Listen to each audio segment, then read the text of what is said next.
बच्चों आज हम पढ़ने वाले हैं रिफ्रैक्शन को। बच्चों होती क्या है रिफ्रैक्शन? रिफ्रैक्शन ये होता है जिसमें जो वेव्स है वो क्या करती है, स्प्रेड हो जाती है, फैल जाती है। जब वो ऑब्स्टिकल से गुजरती है, किसी भी रुकावट से गुजरती है तो वो फैल जाती है। बच्चों मेरे पास ये एक छोटा सा डेमोन्स्ट्रेशन है पड़ा, जिसमें मैं दिखा रहा हूँ।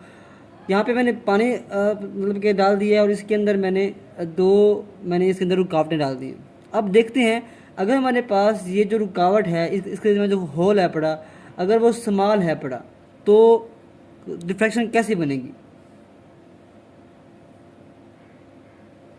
तो बच्चों आप देख सकते हैं इसको कि हमारे पास क्या बनता है, सर्कल बन रहा है।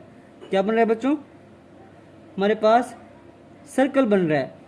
जितना ज़्यादा इसके अंदर रुकावट होगी उतनी क्या बनेगी बच्चों, उतनी ही जो डिफ्रैक्शन है पड़ी वो बन जाएगी मैक्सिमम।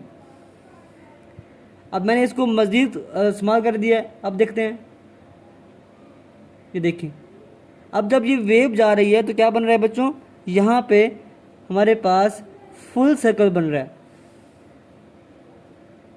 मतलब स्प्रेडिंग हो रही है वेव की।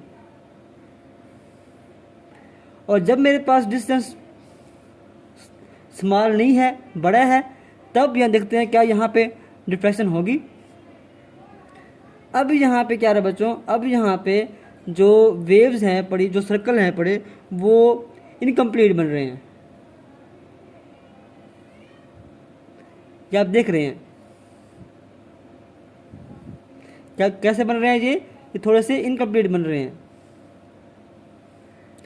तो बच्चों जितना हमारे पास होल का जो साइज़ होगा वो कम होगा, उतनी ही क्या होगी बच्चों, उतनी ही जो डिफ्रैक्शन होगी वो कम फैलेगी।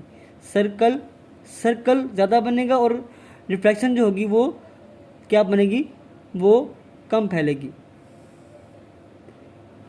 देखिए अब थोड़ा सा रख दें सर्कल को, देखिए